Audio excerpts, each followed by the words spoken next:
Letters from Assam Part 1.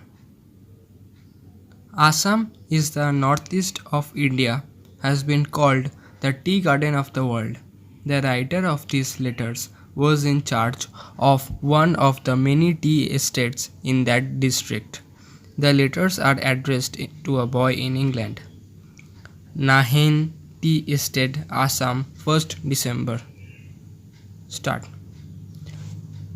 Dear John, in your last letter, you asked me to describe the growing and making of tree. Now, that is a very big subject, but I shall try to tell you something about it. As you no doubt know, tea grows on bushes. On a tea estate such as this one among the hills of Assam, there are thousands and thousands of tea bushes. They are planted close together in long lines, and they looked like shrubs that have been cut flat across the top about 3 feet from the ground. Although all our plants are carefully raised from seed, it is interesting to remember that tea grows wild in Assam. Wild tea is quite a long, tall tree with much larger and coarser leaves than those of the plant, which in growth in the estates. Early in the morning, companions of Indian women and children, each carrying a basket, go off to the garden to pluck the leaf. They are a cheerful, light-hearted crowd, chattering and singing as they walk. How brightly colored their clothes are, too, though many of the younger children wear only a string of beads. The tea or the leaf, as we call it here, looks very like the young shoots or any bush that you can see at home. Only the youngest and the most tender leaves are plucked, and the younger leaf, the finer the tree is.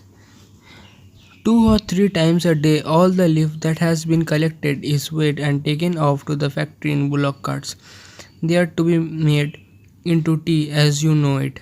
While most of the women and children are engaged in plucking the leaf, men of the estate, the worker as we call them, are busily employed in the garden, but it is not very often that they have to pluck. It is their task to keep the long lines of bushes free from weeds. You know how quickly weeds grow at home.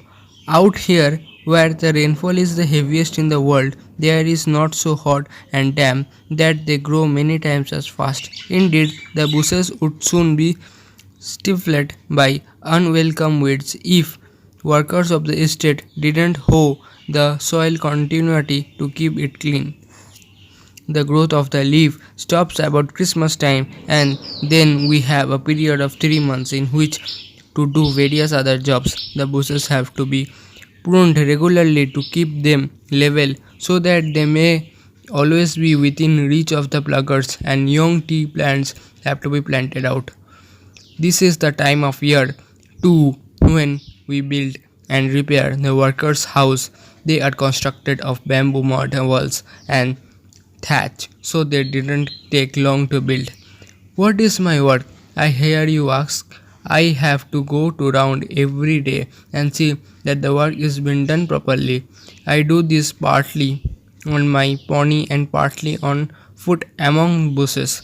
Perhaps it sounds easy work, but it is not much fun when it's raining hard. Besides my regular work, I am often called upon to settle disputes or decide questions between the laborers. Still, I found time to play golf, polo, and tennis, and now I am off to the club. I will write you next week telling you more about the life on our tea estate by your affectionate Uncle Bob.